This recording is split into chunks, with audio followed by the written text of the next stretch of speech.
আল্লাহ পাক রব্বুল আলামিন আপনার আমার হাবিবকে কোনো লিমিটেশন দেননি, আমার আপনার হাবিবকে কোনো এরিয়ার জন্য শুধু নবী বানায়নি, আমার আপনার নবীকে শুধু কোনো কওমের জন্য নবী বানায়নি। প্রত্যেকটা নবীকে নিজেদের কওমের জন্য, নিজের জাতির জন্য, নিজেদের এরিয়ার জন্য, নিজেদের সময়ের জন্য, নিজেদের পিরিয়ডের জন্য নবী বানিয়েছিলেন। আমার আল্লাহ পাক রব্বুল আলামিন হযরত হুদ আলাইহিস সালাতু ওয়াস সালামকে আদ জাতির জন্য নবী করে পাঠিয়েছিলেন, হযরত সালেহ আলাইহিস সালাতু ওয়াস সালামকে সামুদ জাতির জন্য নবী করে পাঠিয়েছিলেন, হযরত মুসা আলাইহিস সালাতু ওয়াস সালামকে বনি ইসরাইলের কওমের জন্য নবী করে পাঠিয়েছিলেন, ইয়াকুব আলাইহিস সালাতু ওয়াস সালামকে বনি ইসরাইলের কওমের নবী করে পাঠিয়েছিলেন, হযরত ইউসুফ আলাইহিস সালাতু ওয়াস সালাম, ইসহাক আলাইহিস সালাতু ওয়াস সালাম, এরকম ভাবে ঈসা রুহুল্লাহ পর্যন্ত বনি ইসরাইলের কওমের মধ্যে বেশি নবী আমার আল্লাহ পাঠিয়েছিলেন একটা কওমের জন্য, একটা জাতির জন্য, একটা পিরিয়ডের জন্য। আল্লাহ পাক রব্বুল আলামিন লিমিটেশন দিয়ে নবী করে পাঠিয়েছে। সমস্ত নবীদের উপরে ঈমান আপনাকে আমাকে আনতে হবে, সমস্ত নবীদেরকে ইজ্জত সম্মান করতে হবে, তবে আপনি আমি মুসলমান হব। সবাইকে সম্মান করব, সবাইকে ইজ্জত দেব, সবার মর্যাদা সবচেয়ে উপরে আমরা এটা মানব, সব নবীর উপরে ঈমান আনবো, তবেই তো আপনি আমি মুমিন, তবেই তো আপনি আমি মুসলমান। কিন্তু সমস্ত নবী সম্মানী, সমস্ত নবীরই মর্যাদাবান, কিন্তু সবার মাঝখানে আমার আপনার নবী তামাম কুল কায়নাতের নবী, তামাম বিশ্ব জগতের নবী, তামাম নবীদের নবী, ফেরেশতাদের নবী, হুর পরীদের নবী, গিলমানদের নবী, জান্নাতের নবী, আরশে কুরসির নবী, তামাম কুল কায়নাতের নবী, হাজারের নবী, সাজারের নবী, বাশারের নবী, ইনসানের নবী, জিনের নবী, ফেরেশতার নবী, এমনকি আমার তামাম বিশ্ব জগতের সমস্ত আদম সফিউল্লাহ থেকে ঈসা রুহুল্লাহ পর্যন্ত সমস্ত নবীদেরও নবী ছিলেন আমার নবী। কোনো লিমিটেশন নাই, কোনো এরিয়ার নাই, কোনো ব্যারিয়ার নাই, কোনো ব্যারিকেড নাই, কোনো নির্দিষ্ট কওমের জন্য নয়, কোনো নির্দিষ্ট জাতির জন্য নয়, কোনো নির্দিষ্ট এরিয়ার জন্য নয়। আমার আপনার হাবিবকে আমার আল্লাহ পাক রব্বুল আলামিন তামাম বিশ্ব জগতের জন্য রাহমাতুল লিল আলামিন করেছেন, অর্থাৎ রহমতের নবী করে পাঠিয়েছেন। আরেকবার জোরে বলুন না। আদম সফিউল্লাহ এসেছেন রহমত হয়ে, এসেছে রহমত নিয়ে এসেছে, নূহ নবিউল্লাহ এসেছেন রহমত নিয়ে এসেছে, শীশ আলাইহিস সালাতু ওয়াস সালাম এসেছেন রহমত নিয়ে এসেছে, ইব্রাহিম খলিলুল্লাহ এসেছেন রহমত নিয়ে এসেছে, ইসমাইল জবিউল্লাহ এসেছেন রহমত নিয়ে এসেছে, ইয়াকুব খলিল নবিউল্লাহ এসেছেন রহমত নিয়ে এসেছে, ইসহাক নবিউল্লাহ এসেছেন রহমত নিয়ে এসেছে, ইউসুফ জমিলুল্লাহ এসেছেন রহমত নিয়ে এসেছে, মুসা কালিমুল্লাহ এসেছেন রহমত নিয়ে এসেছে, ঈসা রুহুল্লাহ এসেছেন আল্লাহর তরফ থেকে রহমত নিয়ে এসেছে, আর মুহাম্মাদুর রাসূলুল্লাহ হাবিবুল্লাহ সাল্লাল্লাহু আলাইহি সাল্লাম এসেছেন তামাম বিশ্ব জগতের জন্য আল্লাহর তরফ থেকে শুধু রহমত নিয়ে নয়, বরং নিজে তামাম বিশ্ব জগতের জন্য রাহমাতুল লিল আলামিন, তামাম বিশ্ব জগতের জন্য রহমত শুধু নিয়ে নয়, বরং নিজেই তামাম বিশ্ব জগতের জন্য রহমত হয়ে এসেছে। এটা জোরে হবে না? সমস্ত নবী এসেছেন আল্লাহ পাকের রহমত, শরীয়তের সঙ্গে, নবুয়তের সঙ্গে, রিসালাতের সাথে রহমত নিয়ে এসেছেন। আর আমার নবী শুধু রহমত নিয়ে নয়, রহমত নিয়ে তো এসেছেন পুরোপুরি নিজে থেকে পুরো তামাম বিশ্ববাসীর জন্য রহমত হয়েই এসেছেন। জোরে বলুন রাসূল। आदम सफीउल्लाह आए रहमत लेके आए, नूह नबीउल्लाह आए रहमत लेके आए, इदरिस खलीफतुल्लाह आए रहमत लेके आए, इब्राहिम खलीलुल्लाह आए रहमत लेके आए, इस्माइल जबीउल्लाह आए रहमत लेके आए, ज़करिया नबीउल्लाह आए रहमत लेके आए, यहया नबीउल्लाह आए रहमत लेके आए, शीश खलीफतुल्लाह आए रहमत लेके आए, इब्राहिम खलीलुल्लाह आए रहमत लेके आए, इस्माइल जबीहुल्लाह आए रहमत लेके आए, इसहक नबीउल्लाह आए रहमत लेके आए, याकूब नबीउल्लाह आए रहमत लेके आए, यूसुफ जमीलुल्लाह आए रहमत लेके आए, मूसा कलीमुल्लाह आए रहमत लेके आए, दाऊद खलीफतुल्लाह आए रहमत लेके आए, मूसा कलीमुल्लाह आए रहमत लेके आए, ईसा रूहुल्लाह आए रहमत लेके आए, मुहम्मदुर रसूलुल्लाह आए सिर्फ रहमत लेके नहीं बल्कि सारे जहान के रहमत बन के आए। जोरे होवे ना? हिंदी उर्दू একটু বোঝেন তো? হ্যাঁ, সব মাশাআল্লাহ, আলহামদুলিল্লাহ। যে যে ভাষাতেই কথা বলুক, আল্লাহর প্রশংসা করলে যেমন আল্লাহর বান্দাদের মনে মানেটা বুঝতে পারুক না মারুক, অন্তরের কানেকশন বলে দেয় এটা আল্লাহর প্রশংসা হচ্ছে। আর রসুলের আশেক যখন রসুলের কথা বলে তখন রসুলের আশেক যে ব্যক্তি হয় সে যে ভাষাতেই বলুক না কেন, মহব্বতের ভাষা, চোখের ইশারায় মহব্বতের ভাষা বোঝা যায়, আকার ইঙ্গিতে ইঙ্গিতে ইশারায় বোঝা যায়। মহব্বতের জন্য, ভালোবাসার জন্য, ইশকের জন্য আলাদা ভাষা লাগে না, ওই মহব্বতের ভাষা অন্তরে অন্তরের কানেকশনে বুঝিয়ে দেয়। জোরে বলুন। আমার দয়ার নবী তামাম বিশ্ব জগতের জন্য রহমত হয়ে এসেছে। দুনিয়া জমিনে আসার আগে আমার আল্লাহ পাক রব্বুল আলামিনের দরবারে আরশে আজিমের জন্য রহমত, জান্নাতের পাতায় পাতায় মাকতুবুল লা ইলাহা ইল্লাল্লাহু মুহাম্মাদুর রাসূলুল্লাহ রহমত। আদম নবীর শরীর মোবারকে রূহ মোবারক দেওয়ার সঙ্গে সঙ্গে রূহের সঙ্গে জাসাদ মোবারক, জিসিম মোবারকের কানেকশন হওয়ার জন্য যে নূরটা দরকার ছিল সেই নূরটা দয়ার নবীর নূরে মুহাম্মদ, ওখানে আদম সফিউল্লাহর জন্য রহমত। জোরে বলুন না সুবহানাল্লাহ। দোয়াটা যখন চেয়েছিলেন, ফাতালাক্কা আদামু মির রাব্বিহি কালিমাতিন ফাতাবা আলাইহি, এর ব্যাখ্যা কিছু আলেম করেছেন উল্টো, কিছু হাক্কানি আলেম করেছেন না। এখানে আল্লাহ পাক রব্বুল আলামিন যে কালামগুলো শিখিয়ে দিয়েছিলেন, আদম নবী যখন আল্লাহর দরবারে তওবা করলেন সেই কালামটা অন্য কোনো কালাম নয়, সেটা হলো আদম নবী যখন জিন্দা হয়েছিলেন, রূহটা শরীরের সাথে যখন কানেকশন হয়েছিল। এর পিছনে অনেক ঘটনা, সেদিকে যাচ্ছি না। তখন আদম নবী, আদম সফিউল্লাহ আলাইহিস সালাতু ওয়াস সালাম আলহামদুলিল্লাহ বলে হাঁচি দিলেন, জিন্দা হলেন, হাঁচি দিলেন। জিন্দা বলতে রূহের সাথে শরীরের কানেকশন হলো, শরীর মোবারকের মধ্যে রূহটা দেওয়া হলো। তারপরে আল্লাহ পাক রব্বুল আলামিনের হুকুমে আদম নবী জিন্দা হলেন। জোরে বলবেন না? এটা হাঁচি দিলেন। আপনি আমি ঘুম থেকে উঠলে কি হয়? হাঁচি হয় না? হাঁচি হওয়ার পর আলহামদুলিল্লাহ বললেন, মাথা মুবারক, সর মুবারক তুললেন। তোলার পরে দেখতে পেলেন জান্নাতের চৌকাঠে লেখা রয়েছে মাকতুবুল লা ইলাহা ইল্লাল্লাহু মুহাম্মাদুর রাসূলুল্লাহ। আরশে আজিমে লেখা রয়েছে মাকতুবুল লা ইলাহা ইল্লাল্লাহু মুহাম্মাদুর রাসূলুল্লাহ। জান্নাতের দরজায় দরজায়, জান্নাতের চৌকাঠে চৌকাঠে, জান্নাতের পাতায় পাতায় লেখা রয়েছে মাকতুবুল লা ইলাহা ইল্লাল্লাহু মুহাম্মাদুর রাসূলুল্লাহ সাল্লাল্লাহু আলাইহি ওয়াসাল্লাম।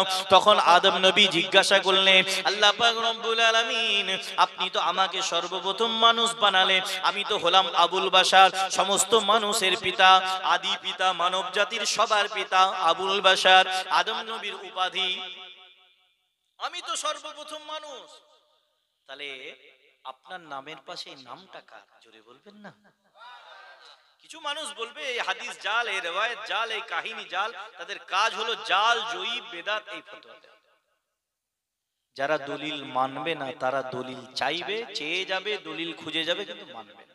আর যারা আশিক হবে মানার নিয়তে বসলে আবু বকর সিদ্দিক রাদিয়াল্লাহু তাআলা আনহুর মতো একটা দলিলেই কাফি। জোরে বলুন সুবহানাল্লাহ।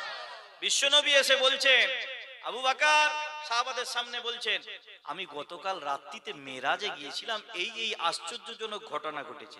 আচ্ছা, আবু বকর সিদ্দিক, ওমর ফারুক, ওসমান গনি, আলী কাররামাল্লাহু ওয়াজহু রিদওয়ানুল্লাহি তাআলা আলাইহিম আজমাইন খুব ঠান্ডা মাথায় বুঝবেন। এই ইন্টারনেটের যুগ তো, এখন ঈমানটাও নষ্ট হচ্ছে ইন্টারনেটের মাধ্যমে।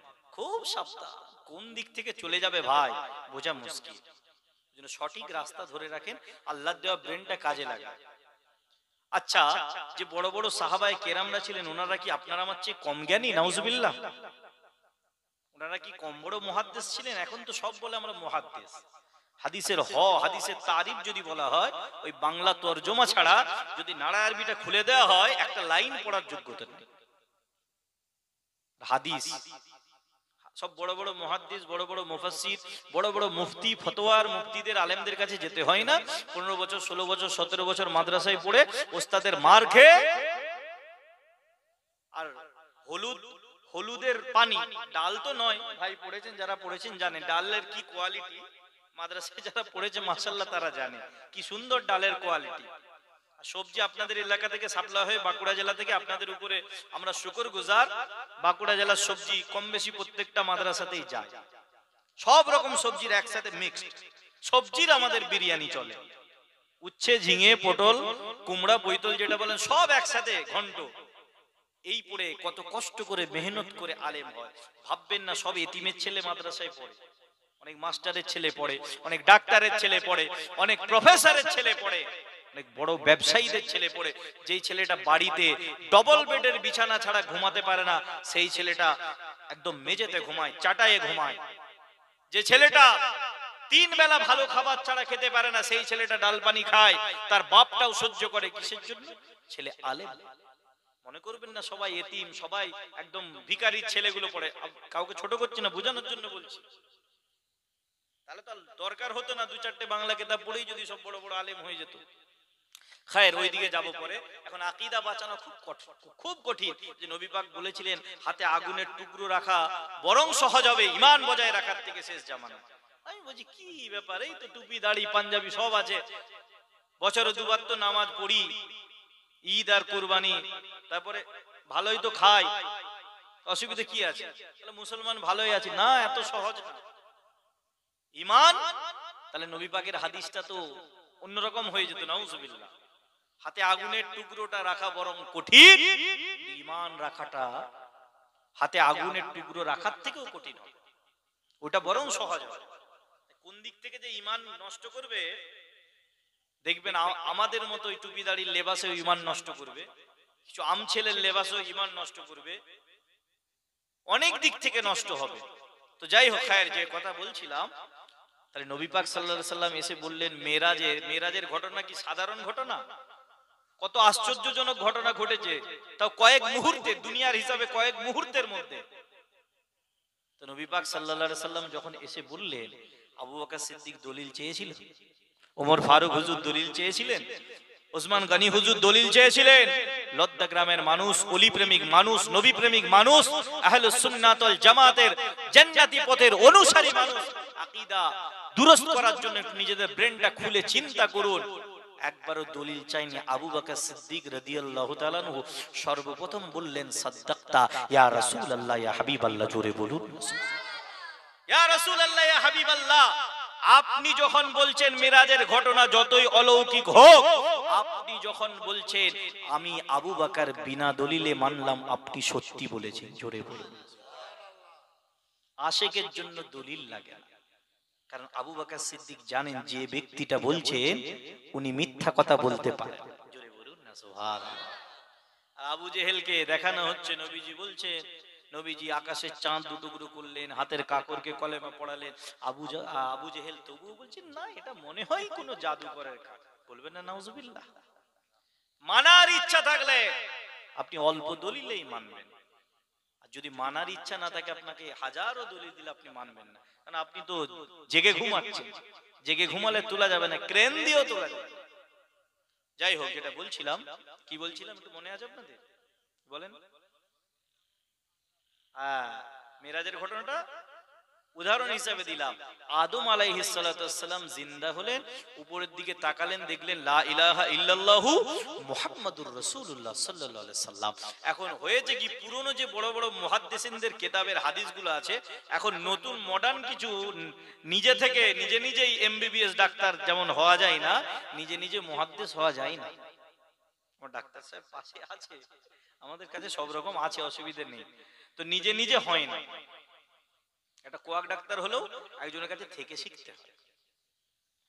তো যাই হোক, সেরকম তারা বলছে ওসব হাদিস জয়ীফ, ওসব হাদিস জাল। ওনারা কত বড় বড় মুহাদ্দিস ছিলেন, শুধু মুহাদ্দিস নয়, আল্লাহ ওয়ালা ছিলেন, আল্লাহকে ভয় করতেন এবং রসুলের প্রতি এত তাদের তাজিম, এত সম্মান ছিল যে উনারা কখনোই ভাবতেই পারবে না রসুলের নামে জাল হাদিস লিখবেন, জাল হাদিস বর্ণনা করবেন। তাদেরকেও বলছে এটাও কিয়ামতের আলামত। আল্লাহ পাক রব্বুল আলামিনের হুকুমে আদম নবী যখন জিন্দা হলেন, জিন্দা বলতে আল্লাহ পাক যখন তাকে রূহটা দান করলেন, রূহের সাথে শরীরের কানেকশন হলো। আল্লাহ পাক রব্বুল আলামিনের হুকুমে আদম নবী একটা চিক মারলেন, একটা হাঁচি দিলেন, আলহামদুলিল্লাহ বললেন। আল্লাহ পাক রব্বুল আলামিনের হুকুমে আরশে আজিমের দিকে চেয়ে দেখলেন লা ইলাহা ইল্লাল্লাহ মুহাম্মাদুর রাসূলুল্লাহ সাল্লাল্লাহু আলাইহি সাল্লাম লেখা রয়েছে, জান্নাতের চৌকাঠে লেখা রয়েছে, জান্নাতের পাতায় পাতায় লেখা রয়েছে। তখন আদম নবী জিজ্ঞাসা করলেন, আয় আল্লাহ পাক রব্বুল আলামিন, আমি তো সর্বপ্রথম মানুষ, তো আমার আগে কাউকে কি সৃষ্টি করেছে? কেন আদম, কি ব্যাপার, তোমার মনে এই প্রশ্ন কেন? আল্লাহ পাক রব্বুল আলামিন, আমি দেখলাম আপনার নামের পাশে আর একটা নাম রয়েছে, ওটা হলো মুহাম্মাদের নাম। তো আপনার নামের পাশে যখন নাম রয়েছে, নিশ্চয় খুব গুরুত্বপূর্ণ ব্যক্তি এবং আপনার খুব মহব্বতের মানুষ। জোরে বলবেন না? তাহলে আপনি আপনার পাশে রাখবেন না, সব জায়গাতে রাখবেন না, স্পেশাল জায়গাতে রাখবেন না। আদম নবীকে তখন আমার আল্লাহ পাক রব্বুল আলামিন বলেছিলেন, এর ঘটনা অনেক বড়, লম্বা ঘটনা, বিস্তারিত, আমি সেদিকে যাচ্ছি না, খালি কিছু কিছু টাচ দিয়ে যাব আপনাদের ব্রেনটা ক্লিয়ার করার জন্য। আল্লাহ পাক রব্বুল আলামিন বললেন, এ আদম, ইনি হলেন আমার হাবিব, ইনি হলেন আমার বন্ধু, আমার অন্তরঙ্গ বন্ধু, আমার বেস্ট ফ্রেন্ড, সবচেয়ে ঘনিষ্ঠ বন্ধু। আমি হলাম মাহবুব, ইনি হলেন আমার হাবিব। ইনার ওসিলায় তোমাকেও সৃষ্টি করেছি। জোরে বলুন না সুবহানাল্লাহ। কিন্তু আমি আল্লাহ তোমাকে তোমার সন্তান হিসাবে ইনাকে পাঠাবো। বিশ্বনবীর একটা হাদিস আছে, হাদিস শরীফটা হলো কুনতু নাবিয়্যা ওয়া আদামু বাইনাল মাই ওয়াত তিন।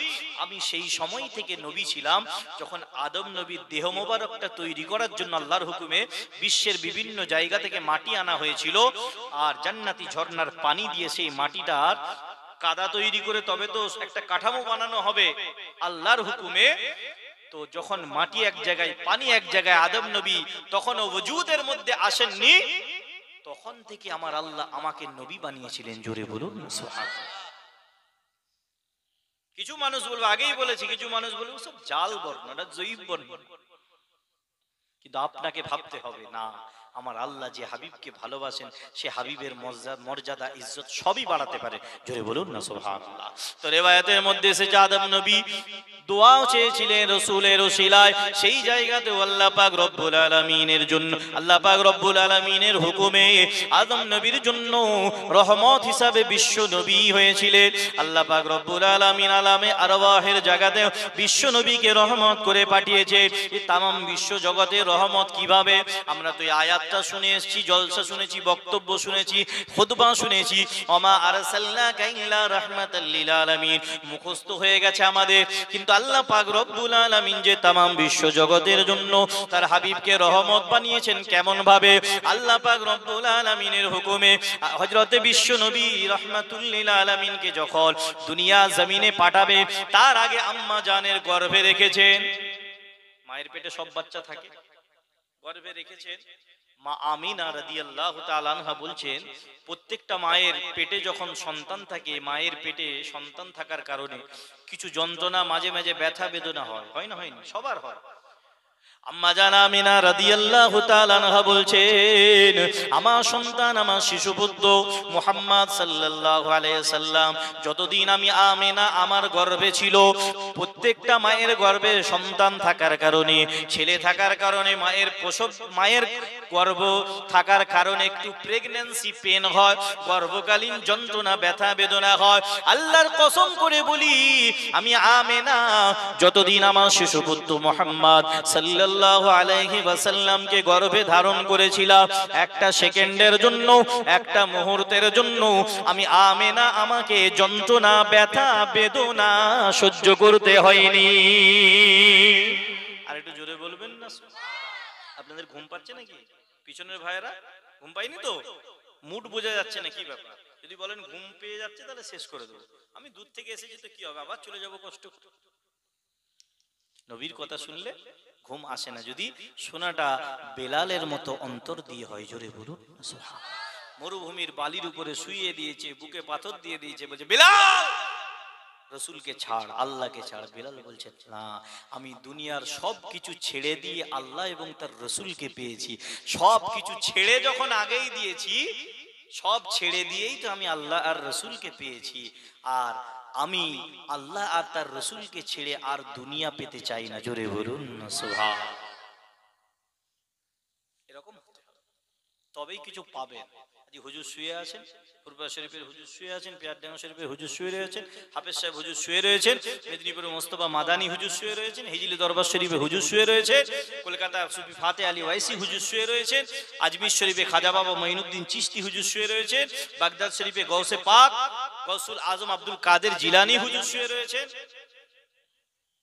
চেয়েছেন রসুলকে, পেয়েছেন রসুলকে। জোরে বলুন না সুবহানাল্লাহ। আর রসুলের ওসিলায় আমার আল্লাহকেও পেয়ে গেছে। জোরে বলুন না সুবহানাল্লাহ। আর আল্লাহকে যখন পেয়ে গেছে বান্দা, আল্লাহ পাক রব্বুল আলামিন সেই বান্দার জন্য দুনিয়ার মানুষের অন্তরে মহব্বত পয়দা আমার আল্লাহ করে দিয়েছেন। জোরে বলুন আল্লাহ পাক রব্বুল আলামিন, আল্লাহ পাক রব্বুল আলামিন তার হাবিবকে দিয়ে সিগন্যাল দিয়েছে যে রসুলকে দিয়ে তামাম বিশ্ব জগতের জন্য রহমতের নবী বানাবে, তামাম বিশ্বের সবার কষ্ট দূর করবে। সেই রহমতের নবী, দয়ার নবী, মায়ার নবী নিজের মাকে গর্ভে থাকা অবস্থায়, পেটে থাকা অবস্থায় নিজের মাকে কষ্ট দিতে পারেন না। যে নবী তামাম বিশ্বের সবার কষ্ট দূর করতে এসেছে, সবার জন্য রহমত হয়ে এসেছে, সেই নবী দুনিয়ার সব বাচ্চা মাকে পেটে থেকে অনিচ্ছাকৃতভাবে অজান্তে কষ্ট দিতে পারে, কিন্তু আমার রাসূল সেই রহমতের নবী নিজের মায়ের পেটে থাকা অবস্থাতেও মাকে একটা মুহূর্তের জন্য কষ্ট দেয়নি।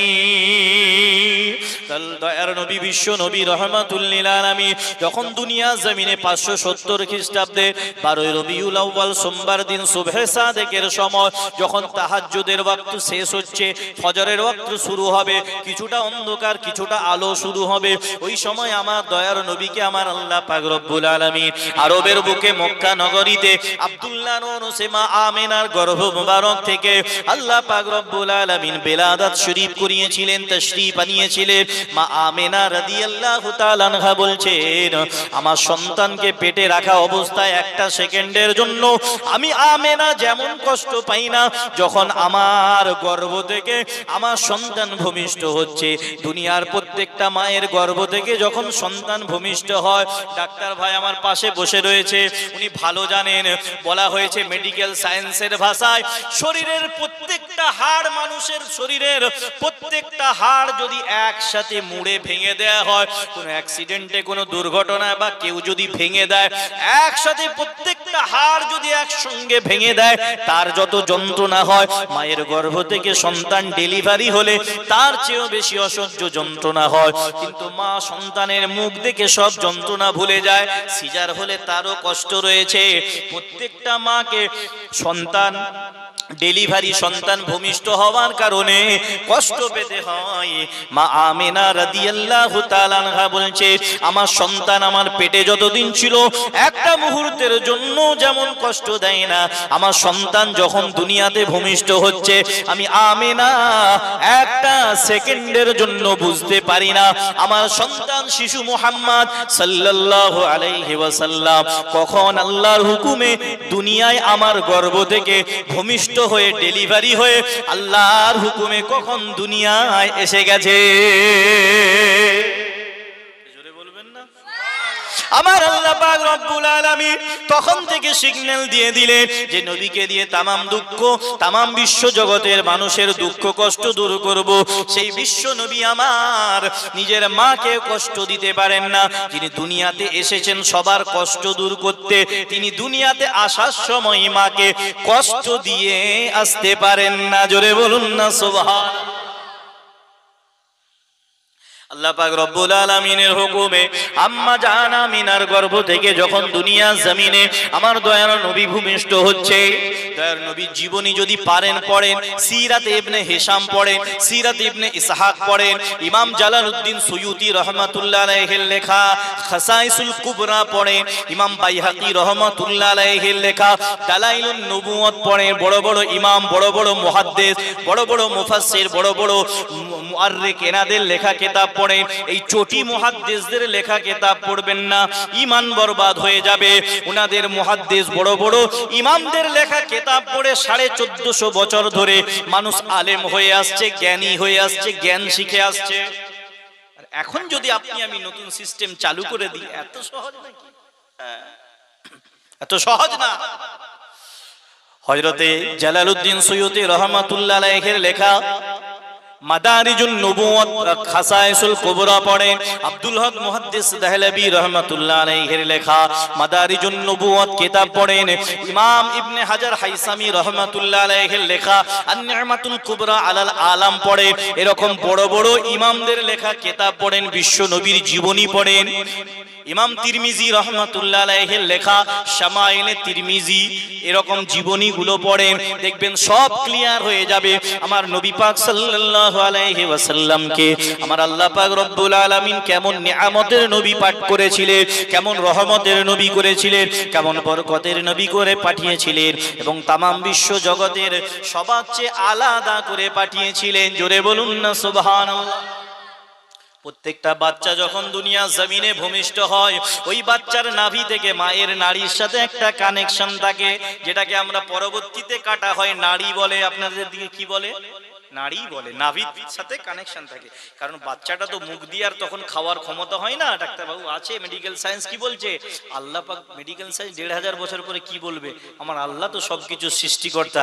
আমার আল্লাহ বলছে ওই বাচ্চাটা মুখ দিয়ে খেতে পারবে না, ওই জন্য মায়ের শরীর মোবারক থেকে ওই নাড়ি, ওই পাইপ লাইন আমার আল্লাহ তৈরি করে দিয়েছে। বাচ্চার নাভির সঙ্গে কানেকশন করে মায়ের শরীর থেকে খাবার বাচ্চার পেটের ভিতরে যাচ্ছে। আমার আল্লাহ মায়ের গর্ভে সন্তানকে জিন্দা রাখছে। জোরে বলুন না সুবহানাল্লাহ। আমার আল্লাহ পাক রব্বুল আলামিনের হুকুমে দুনিয়া জমিনে আসার পরে সন্তানটার জন্য আর ওই নাড়িটার প্রয়োজন হয় না।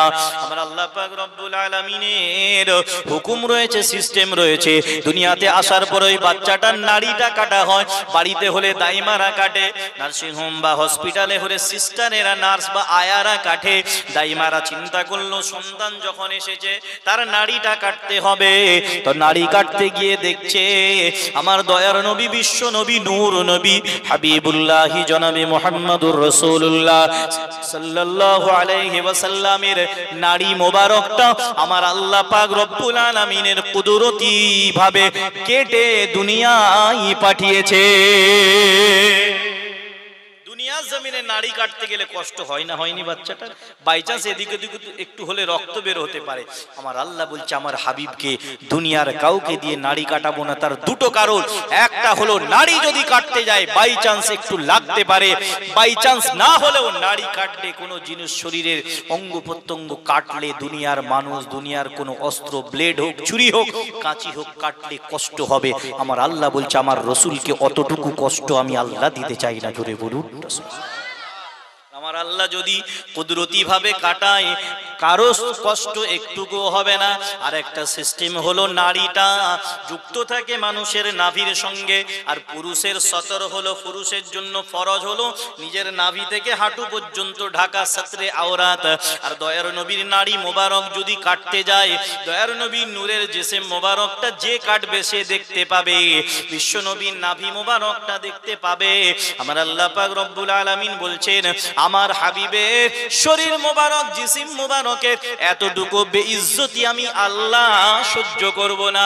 তাই দুনিয়ার কাউকে দিয়ে আমার হাবিবের নাড়ি কাটাবো না। জোরে বলুন না সুবহানাল্লাহ। প্রত্যেকটা শিশু সন্তান, পুত্র সন্তান যখন ভূমিষ্ঠ হয়, পরবর্তীতে তার সুন্নতি খাতনা হয়। মুসলমানি তো সুন্নতি খাতনা আমরা গোদা বাংলায়, গ্রাম্য ভাষায় মুসলমানি বলি। তার মানে সেই ছেলেটা কি তার আগে মুসলমান ছিল না? হ্যাঁ ছিল, কিন্তু এতদিনে কি হলো, একটা সুন্নত, একটা মুসলমান হওয়ার একটা নিদর্শন সে পালন করলো। সুন্নতি খাতনা হয়। আমার বিশ্বনবী সাল্লাল্লাহু আলাইহি সাল্লামকে তার শরীর মোবারক কাউকে দেখাবেন না বলে। আচ্ছা মুসলমানই যদি হয় দেখতে পাই তো নাকি? হাজাম দেখতে পাবে তো? হাজাম বলেন তো আপনারা? হ্যাঁ, কোনো জায়গায় খলিফা বলে, কোনো জায়গায় হাজাম বলে। বা যদি নার্সিংহোম হসপিটালে হয় ডাক্তার তো দেখতে পাবে, তো দেখতে পাবে, দেখা সিস্টেম, কিছু করার নেই। একজন তো দেখবে, যদি গোপনেও হয় একজন তো দেখবে। আমার আল্লাহ বলছেন না, আমার হাবিবের বেইজ্জতি আমি আল্লাহ কোনো দিক থেকে সহ্য করব না। বিশ্ব নবীর খাতনা মোবারক জান্নাতি ভাবে কুদরতি ভাবে দিয়ে আমার আল্লাহ দুনিয়া জমিনে পাঠিয়েছিলেন। আর একবার জোরে বলুন না আল্লাহ পাক রব্বুল আলামিন আমার হাবিবের কি সম্মান, কি মর্যাদা, কি মাকাম দিয়েছিলেন। ও আমার লদ্দা গ্রামের মানুষেরা, নবী প্রেমিক আশিকে রাসূল উম্মতেরা, বিশ্ব নবীর দিওয়ানারা, ওলিয়া উলিয়াদের মুহাব্বতের সুহবতের মুরিদানেরা, আল্লাহ পাক রব্বুল আলামিনের ঈমানদার বান্দারা, আল্লাহ পাক রব্বুল আলামিন তার হাবিবের ইজ্জত, তার হাবিবের সম্মান, তার হাবিবের রিফআত কত বেশি দিয়েছেন দুনিয়া জমিনে। ওই যেই দিনে আমার দয়ার নবী দুনিয়াতে এসেছিলেন, ওই দিনে আরবে যত মায়ের সন্তান ভূমিষ্ঠ হয়েছিল, যত গর্ভবতী রমণীর সন্তান হয়েছিল, আমার রাসূলে পাক সাল্লাল্লাহু আলাইহি ওয়াসাল্লামের খাতিরে প্রত্যেকটা মায়ের গর্ভ থেকে পুত্র সন্তান, বেটা ছেলে ভূমিষ্ঠ হয়েছিল। আপনি বলবেন তাহলে মেয়ে ছেলে কি হওয়া খারাপ? না, মেয়ে ছেলেকে তো সর্বপ্রথম সম্মান আমার রাসূল দিয়েছেন, ইসলাম দিয়েছেন। তার আগে কন্যা সন্তান হলে জীবন্ত দাফন করে দিত। সমাজে কন্যা সন্তানের বাপ হলে তাকে লাঞ্ছিত করা হতো। আমার আল্লাহ বলছেন না, আমি আমিনার মুখেও যেমন হাসি ফোটাবো আমার হাবিবকে দিয়ে, ওই দিনে আমার হাবিবের ওসিলায়, হাবিবের রহমতের ওসিলায়, হাবিবের নিয়ামত বরকতের ওসিলায় অন্যান্য মায়ের যত মায়ের সন্তান ভূমিষ্ঠ হবে, ওই দিন সবার জন্য সবার মুখে হাসি ফোটাবো আমার হাবিবের আগমনের দিনে। কোনো মাকে কন্যা সন্তান দিয়ে বর্তমান সেই সময় তৎকালীন সমাজের নিয়ম অনুযায়ী কাউকে আমি লাঞ্ছিত করব না। জোরে বলুন সুবহানাল্লাহ। ওই ক্ষেত্রেও বিশ্ব নবী রহমত, মায়ের জন্য রহমত, গর্ভের জন্য রহমত, ভূমিষ্ঠ হওয়ার সময়েও রহমত, আলামে আরওয়াহে রহমত, আদম নবীর জন্য রহমত, আদম এবং মা হাওয়াকে একসাথে মিলানোর জন্য দোয়া কবুলের ওসিলা হিসাবেও রহমত, জান্নাতের চৌকাটেও রহমত, আরশে আজিমে রহমত, জান্নাতের পাতায় পাতায় রহমত, কুল কায়নাতের জন্য রহমত। বিশ্ব নবী রাহমাতুল লিল আলামিন দুনিয়া জমিনে আসছে। আমার আল্লাহ পাক রব্বুল আলামিন বলছেন, ইমাম বাইহাকি রহমাতুল্লাহ আলাইহি এই হাদিসটা বর্ণনা করেছেন, দালাইলুন নবুওয়াত নামক কিতাবে বর্ণনা করেছেন। আমি বিশ্ব নবী যখন দুনিয়াতে এসেছিলাম, আল্লাহ পাক রব্বুল আলামিন জান্নাত থেকে এমন একটা জ্যোতি পাঠিয়েছিলেন, যে নূরের জ্যোতিটা আমার মা আমিনার কুড়ে ঘরটা আলোয় আলোকিত করে দিয়েছিল। জোরে বলুন না সুবহানাল্লাহ। এবং সেই আলোর পাওয়া, সেই আলোর জ্যোতি এত বেশি ছিল, সেই জ্যোতিতে ওই মা আমিনার আশেপাশে যত জন কুড়ে ঘরে মক্কা নগরের মানুষেরা খালি চোখে ওখান থেকে কয়েকশো কিলোমিটার দূরে শাম দেশ, যেটার বর্তমান নাম হলো সিরিয়া, ওই সিরিয়ার বড় বড় বিল্ডিং গুলো মক্কা নগরী মা আমিনার কুড়ে ঘরের আশেপাশে থেকে, ওখান থেকে খালি চোখে 100 কিলোমিটারেরও বেশি দূর সিরিয়ার বড় বিল্ডিং গুলো দেখতে পেয়েছিল। শরীয়তের দিক থেকে দলিল হাদিসের কিতাব ইমাম বাইহাকি রাহমাতুল্লাহ আলাইহি মস্ত বড় মুহাদ্দিস, ওনার লেখা দালাইলুন নবুওয়াত কিতাবে হাদিসটা বর্ণনা রয়েছে। আর সায়েন্সের দিক থেকে আপনি যদি বলেন, বলবে এরা মৌলবীরা গল্প বলে, গাঁজাখুরি কথা বলে, এত দূরে আবার খালি চোখে দেখা যায়? এখানে অন্ধকার আছে, লাইটটা জ্বালানো হয়েছে। আচ্ছা, অন্ধকার যদি থাকতো আপনি এখান থেকে ওখানটা খালি চোখে দেখতে পারতেন? লাইটটা দেওয়া হয়েছে বলে দেখতে পেয়েছে। আপনার চোখের পাওয়ার আল্লাহ বজায় রাখুক, বয়স হলে মানুষের চোখের পাওয়ার কমে যায়, চোখ ছানি পড়ে যায়, অপারেশন করতে হয়, খালি চোখে দেখতে পায় না, অস্পষ্ট হয়, আবছা হয়, পড়তে পারে না, দেখতে পারে না। তখন কি করা হয়? ডাক্তার বাবুদের কাছে গিয়ে লেন্সটা চেঞ্জ করা হয়, চোখের পাওয়ার লাগানো একটা কাঁচ, একটা চশমা দেওয়া। আল্লাহ দেওয়া ক্ষুদ্র জ্ঞানে মানুষের তৈরি করা বিজ্ঞান, সায়েন্স, মেডিকেল সায়েন্স রিসার্চ করে দেখলো, মানুষের চোখের পাওয়ারটা বাড়াতে গেলে এটা কৃত্রিম উপায় দিতে হবে। সেটা হলো চশমার কাছে লেন্স বসিয়ে দেওয়া হলো, পাওয়ার কারো মাইনাস লাগে, কারো প্লাস লাগে, পাওয়ারটা দিয়ে দেওয়া হলো, যেটা আপনি খালি চোখে আপনার পাওয়ার ছিল না, অস্পষ্ট। দুনিয়ার মানুষের তৈরি, আল্লাহ দেওয়া জ্ঞানে তৈরি চশমার পাওয়ার, চশমার জ্যোতি যদি আপনার চোখের পাওয়ার বাড়িয়ে দিতে পারে, কিছু দূরে আপনি দেখতে দেখতে পারে, যে নবীর সম্মান মর্যাদা শক্তি রহমত নিয়ামত কুদরতে পরিপূর্ণ করে আমার আল্লাহ পাঠিয়েছে, সেই নবী পাক সাল্লাল্লাহু আলাইহি সাল্লামের জন্য আমার আল্লাহ যখন কুদরতি নূর দুনিয়া জমিনে পাঠালেন, মা আমেনার কুড়ে ঘরে যখন নূর পাঠালেন, সেই নূরের জ্যোতিটা এই চশমার জ্যোতির থেকে কোটি কোটি কোটি কোটি গুণ বেশি অবশ্যই হতে পারে। মানুষের তৈরি করা, ডাক্তার বাবুদের তৈরি করা চশমার জ্যোতিতে যদি আপনার চোখের আবছা ভাবটা কেটে যায়, আপনি যদি অস্পষ্ট জিনিসগুলো সুস্পষ্ট ভাবে দেখতে পারেন, আমার আল্লাহর দেওয়া রহমতের নবী রাহমাতুল লিল আলামিনের নূরের জ্যোতি নূরে মুহাম্মাদি সাল্লাল্লাহু আলাইহি সাল্লাম, যে জ্যোতি আমার আল্লাহ পাঠিয়েছেন কুদরতি ভাবে রহমতি জ্যোতি নূরের আলোয় অবশ্যই খালি চোখে থাকা মানুষের পাওয়ার আমার আল্লাহ বাড়িয়ে দিতে পারেন। মক্কা নগরীতে থেকে মা আমেনার কুড়ে ঘরের সামনে থেকে অবশ্যই 100 কিলোমিটার এরও বেশি দূরে সুদূর শাম বা সিরিয়া দেশের বিল্ডিং গুলো আমার আল্লাহ অবশ্যই দেখাতে পারে। বুঝলে বুঝপাতা, না বুঝলে তেজপাতা। যদি না বুঝেন আপনাকে কে বুঝাবে? আপনাকে কে বুঝাবে?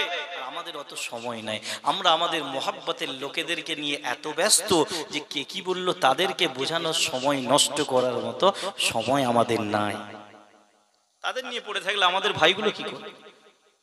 কারণ আপনি যদি বোঝার জন্য নিয়ত করেন আপনাকে বোঝাবো, বসেন, যতটা জ্ঞান আছে বোঝাবো, আমাদের সিস্টেম। কিন্তু আপনি যদি বলেন যে যতই বোঝাস না, লদ্দা গ্রামে একটা সালিসি সভা বসেছে, একজন নিয়ত করেই বসেছে, যতই বলুন কি বিচার করে দেশের মানুষ দেখবা, আমি বিচার মানলে। বিবি বলছে তুমি যে যাচ্ছ, বিচার যদি তোমার বিপক্ষে যায় কি হবে? বলে ওরে চিন্তা করিস নি, সবাই মিলে বিচার করবে, লাস্টে আমি মানলে তবেই তো বিচার, আমি মানবো না। কেউ যদি বিচার না মানে আপনি তার বিচার করতে পারবেন? সেরকম যাই হোক, এখানে এরকম নেই, সিস্টেম নেই, আমি বুঝতে পারছি। এখানে আলহামদুলিল্লাহ ভালো, তবে কিছু কিছু ভাইরাস লেগেছে। আর ভাইরাস এমন একটা জিনিস, ইন্টারনেটে ভাইরাস তো এই করোনার থেকেও খুব স্পিডে ছুটে, সব জায়গায় ছুটবে। ইন্টারনেট তো এখানে এই যে রেকর্ড হচ্ছে চলে যাবে যে কোথায় কোথায়, সঙ্গে সঙ্গে আপনার বুঝতেও পারবেন না আপনার বাড়ির সন্তানটার মাথায় যে কি ভাইরাস ঢুকে গেছে, ফোনের মাধ্যমে আপনি বুঝতেও পারবেন। যেমন গেমের ভাইরাস ঢুকে গেছে, সারাদিন খেতে খেতে ঘুমোতে ঘুমোতে ধর ধর ধর ধর ধর মার মার মার মার পাবজি আর ফ্রি ফায়ার চলছে, আপনি বুঝতেও পারেন না আপনার ছেলে বিছানায় শুয়ে শুয়ে গেমের ভাইরাস ঢুকে গেছে, খাওয়া নাই নাওয়া নাই ঘুম নেই। সেরকম আকীদার ভাইরাসও যে কিভাবে ঢুকে যাচ্ছে, এর অমুক গ্রামের ছেলে এরকম হয়ে গেল। আল্লাহর ওলিরা এত মেহনত করেছেন, হুজুররা এত মেহনত করেছেন, তারপরেও কিচ্ছু করার নাই। তবে আপনাকে আমাকে সজাগ থাকতে হবে, আপনাকে আমাকে সঠিক থাকতে হবে। আল্লাহ পাক রব্বুল আলামিন তার হাবিবের ইজ্জত, তার হাবিবের সম্মান এত বেশি দিয়েছে। আল্লাহ পাক রব্বুল আলামিন তার হাবিবকে, আল্লাহ পাক রব্বুল আলামিন তার হাবিবের দেহ মোবারক জিসিম মোবারকের কোনো ছায়া রাখেননি। জোরে বলুন না সুবহানাল্লাহ। কারণ ছায়া যদি থাকে পিছন দিকে, শরীরের পিছন দিকে ছায়া পড়তে পারে, তার রিফ্লেকশন তার শরীরের প্রতিচ্ছবিটা পড়তে পারে। ছায়া বলেন তো না অন্য কিছু বলেন? ছায়া, ছাওয়া, ছায়া। ধরুন রাত হলে চাঁদের আলোর একটা ছায়া পড়বে, দিনে হলে সূর্যের আলোর ছায়া পড়বে।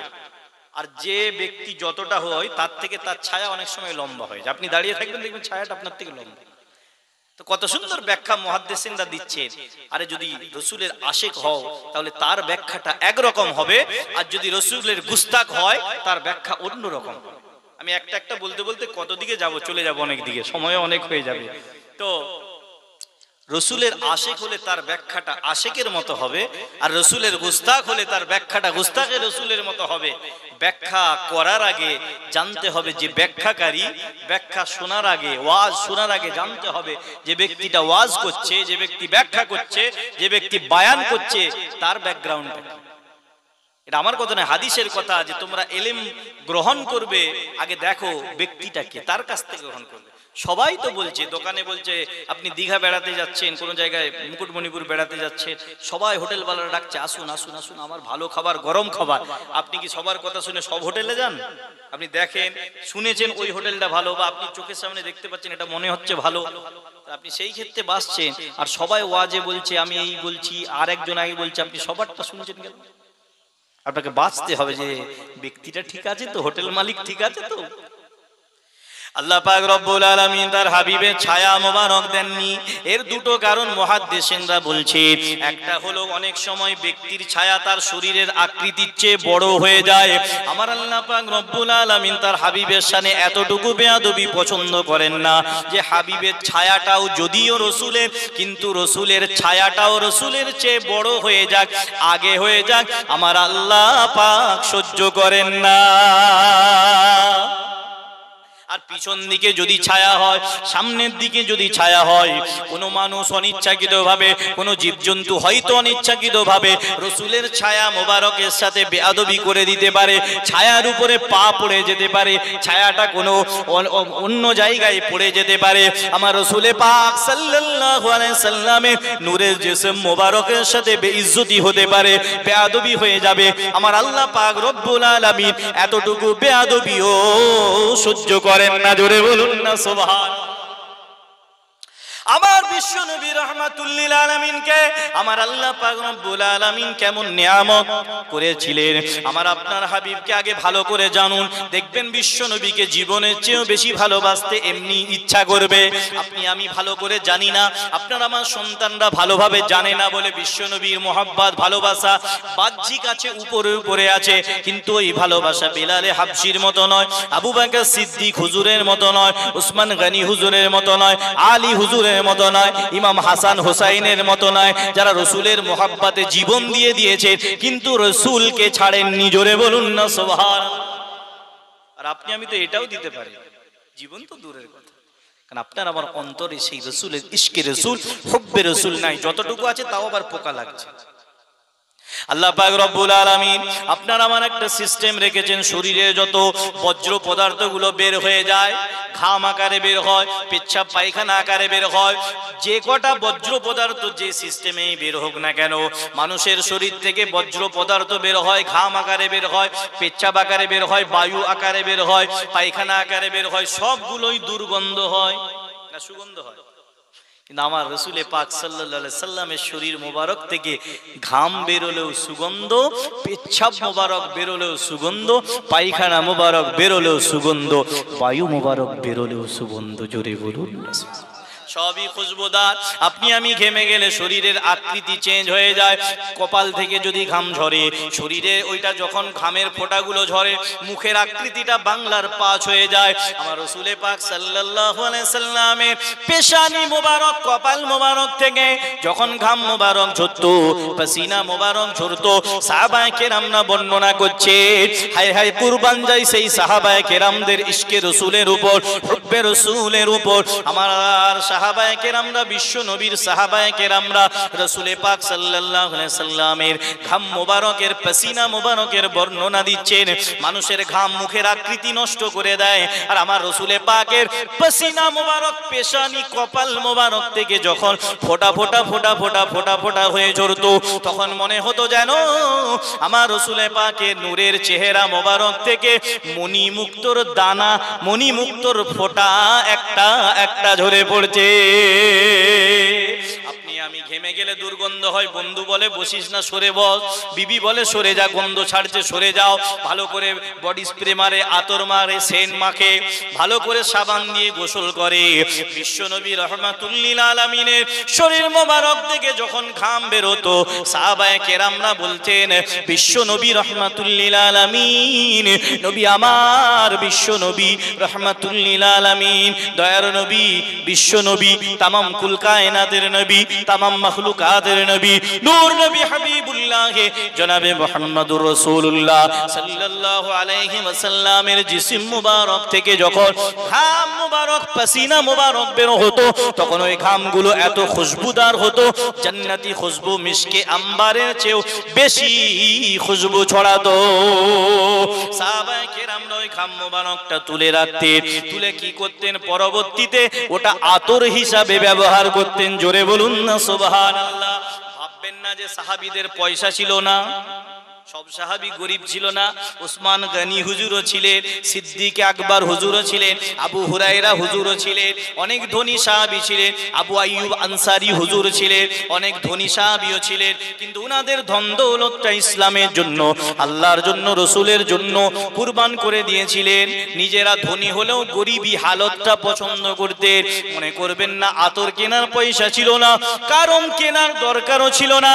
আমার রাসূল পাক সাল্লাল্লাহু আলাইহি সাল্লামে যার পেশাব মোবারক সুগন্ধি, যার পায়খানা মোবারক খুশবুদার, তার ঘাম মোবারক তো অবশ্যই খুশবুদার হবে। দুনিয়া জমিনে সবচেয়ে সুগন্ধি হলো মিসকে আম্বার, জান্নাতি খুশবু।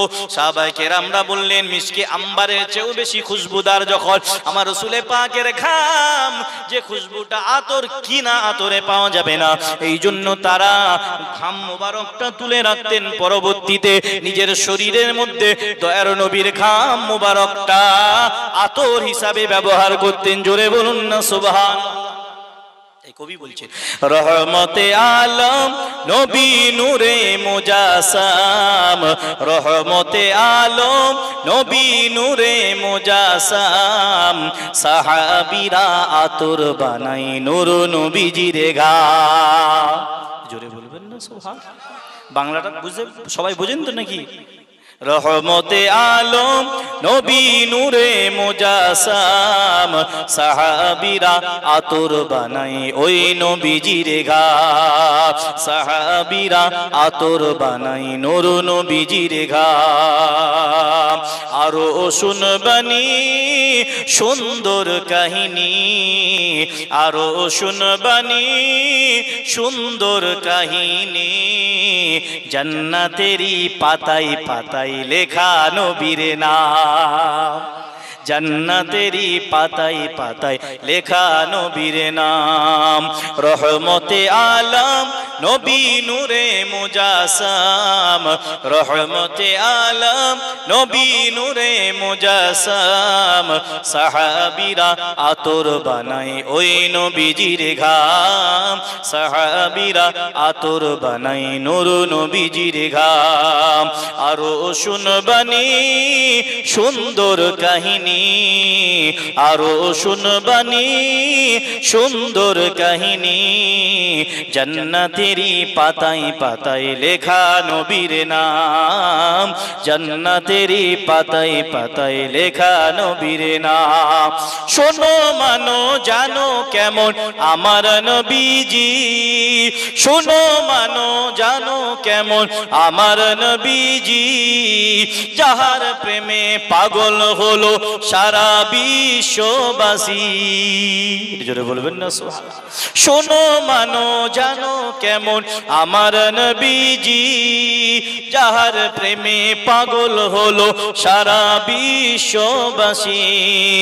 আরো শুনবানি সুন্দর কাহিনী, আরো শুনবানি সুন্দর কাহিনী, জান্নাতেরই পাতায় পাতায় লেখা নবীর নাম, জান্নাতেরই পাতায় পাতায় লেখা নবীর নাম।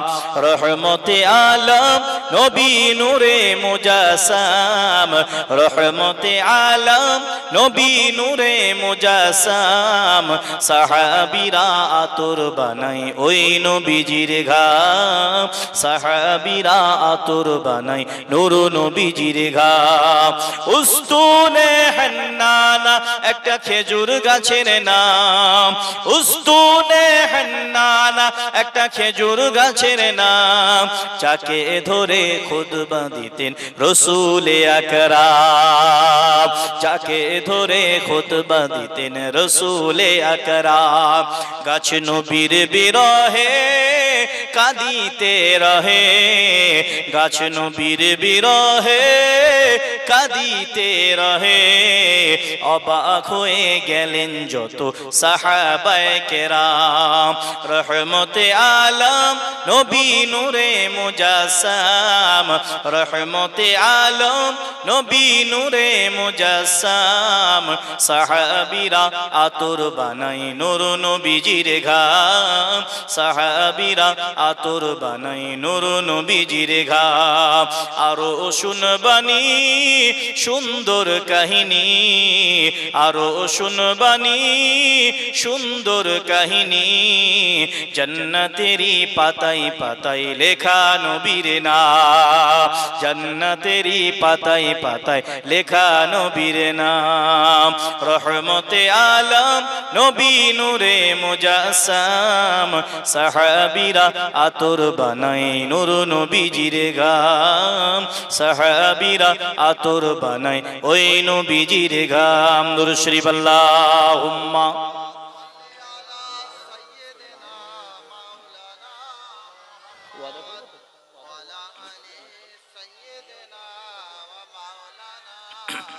ওয়ালা আলি সাইয়্যিদিনা। হ্যাঁ খায়, যেটা বলছিলাম আমার রসুলকে ছাড়া কোনো কিচ্ছু না। দুনিয়ার কিছু মানুষ বলবে, কিন্তু না, আমার আল্লাহ দুনিয়ার শুরু থেকে এখন পর্যন্ত যা কিছু নিয়ামত দিয়েছেন সবই তো আল্লাহর নিয়ামত, সবই আল্লাহর রহমত, সবই আল্লাহর নিয়ামত, সবই আল্লাহ পাকের বরকত। যা কিছু দিয়েছেন আমার রসুলের ওসিলাই দিয়েছেন, জোরে বলুন না সুবহানাল্লাহ। এখন কিছু মানুষ বলবে, কিন্তু আমার আল্লাহ বলছেন আমি দিয়েছি যখন রসুলের ওসিলায়, তাহলে আল্লাহ দিয়েছেন যখন সবকিছু রসুলের ওসিলায়, তাহলে আপনাকে আমাকে নিতেও তো হবে রসুলের ওসিলায়, জোরে বলুন না সুবহানাল্লাহ। আল্লাহ জীবন দিয়েছেন, ঈমান দিয়েছেন, ইসলাম দিয়েছেন, দুনিয়া দিয়েছেন, জান্নাত দেবেন, সবকিছু রসুলের ওসিলায় দিয়েছে। নামাজ পেয়েছি মেরাজের রাত্রিতে রসুলের ওসিলায়, কোরআন পেয়েছি রসুলের ওসিলায়, রোজা পেয়েছি রসুলের ওসিলায়, হজ পেয়েছি রসুলের ওসিলায়, যাকাত পেয়েছি রসুলের ওসিলায়, মসজিদ পেয়েছি রসুলের ওসিলায়, মাদ্রাসা পেয়েছি রসুলের ওসিলায়, কাবা শরীফ পেয়েছি রসুলের ওসিলায়, মসজিদে আকসা পেয়েছি রসুলের ওসিলায়, তামাম বিশ্ব জগৎ পেয়েছি রসুলের ওসিলায়। আপনি আত্তাহিয়াত পড়বেন, সেখানেও আল্লাহর নামের সঙ্গে রসুলের নাম। আপনি নামাজের মধ্যে রসুল, কোরআনের মধ্যে আল্লাহর সঙ্গে রসুল, কলেমার মধ্যে লা ইলাহা ইল্লাল্লাহর সঙ্গে মুহাম্মাদুর রাসূলুল্লাহ, ওখানেও রসুল। দ্বিতীয় কলেমা আশহাদু আল্লা ইলাহা, আযানে আশহাদু আল্লা ইলাহা ইল্লাল্লাহ, তারপরে আশহাদু আন্না মুহাম্মাদুর রাসূলুল্লাহ, ওখানেও রসুল। আপনি নামাজ পড়বেন, আপনি ফরজ নামাজ যেমন পড়বেন, আপনাকে সুন্নত নামাজও পড়তে হবে। দুটো নামাজই আল্লাহর, কিন্তু হুকুমটা একটা আল্লাহর, একটা রাসূলুল্লাহর, জোরে বলুন না সুবহানাল্লাহ। আমার আল্লাহ মনে করলে বলতেন যাও নামাজ পড়ো। এমনকি যে 5 ওয়াক্ত নামাজের ভাগটাও আমার আল্লাহ বলেননি, আমার রাসূল সাল্লাল্লাহু আলাইহি সাল্লাম হাদিস শরীফে ভাগটা বলেছেন, জোরে বলুন না সুবহানাল্লাহ। আপনি ইবাদত সব করবেন, হুকুমটা আল্লাহর, ইবাদতটা আল্লাহর, তরিকাটা রাসূলুল্লাহর, জোরে বলুন না সুবহানাল্লাহ।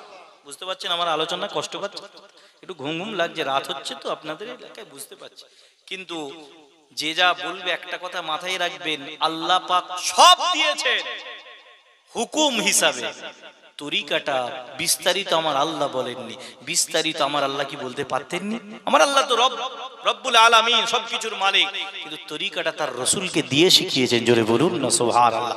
এর কারণ হলো আমার আল্লাহ তার হাবিবকে সম্মান দিয়েছেন এবং মানুষকে বলাচ্ছেন, দেখো যারা তোমরা শুধু রাসূলের সম্মান খাটো করো, রাসূলের গোস্তাকি করো, বেইজ্জতি করো, দেখো তোমরা বলো যারা এরা এত রাসূল রাসূল নবী নবী কেন করে, তোমরা দেখো আমি আল্লাহ পাক রব্বুল আলামিন সিস্টেম বানিয়ে দিলাম, যেখানে আমার প্রশংসা হবে তার পরে পরে আমার রাসূলের প্রশংসাও করতে হবে, জোরে বলুন না সুবহানাল্লাহ। নামাজে রসুল, আজানে রসুল, একামতে রসুল।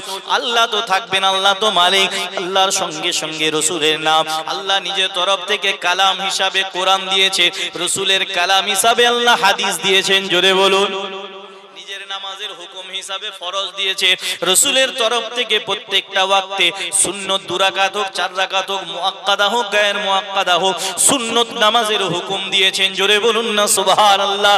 আপনি কবরে যাবেন, সেখানেও ছাড় নাই, মার রব্বুকা মা দীনুকা বলে রেহাই নাই, ওখানে ওমান নবিয়ুকা, রসুলের নামের প্রশ্নের উত্তর দিতে হবে। এমনকি বুখারী শরীফের রিওয়ায়াত এসেছে, যখন মার রব্বুকা মা দীনুকা ওমান নবিয়ুকা বলা হবে তোমার নবীকে, তখন দয়ার নবীর নূরের চেহারা মোবারক দেখানো হবে, দেখিয়ে বলা হবে মা কুনতা তাকুলু ফি হাযার রাজুল ওয়া ফি রিওয়ায়াতিন মা হাযার রাজুল, এই যে নুরানি চেহারাদারী ব্যক্তিটা দেখছেন ইনি কে? তখন যে মানুষটার অন্তরে আল্লাহর প্রতি ঈমান থাকবে, রাসূলের প্রতি ঈমান থাকবে, বিশ্ব নবীর প্রতি মহব্বত ভালোবাসা থাকবে, সে ব্যক্তি বুঝতে পেরে যাবে এত সুন্দর পূর্ণিমার চাঁদের চেয়েও সুন্দর চেহারা, এত সুন্দর নুরানি চেহারা আমার নবী ছাড়া অন্য কারো হতে পারে না। দেখেই বুঝতে পেরে যাবে এটা হলো আমার নবী। জোরে বলুন না সুবহানাল্লাহ। আবার দলিল দেয় কি করে হয়? আমার নবী সব জায়গায় মিনিটে মিনিটে কোটি কোটি মানুষ ইন্তেকাল করছে, কি করে সব কবরে আমার নবীর নুরানি চেহারা মোবারক দেয়া হয়? এই উত্তর কোরআন হাদিসের দলিলের আগে এই মোবাইলের উত্তর দিয়ে দিই।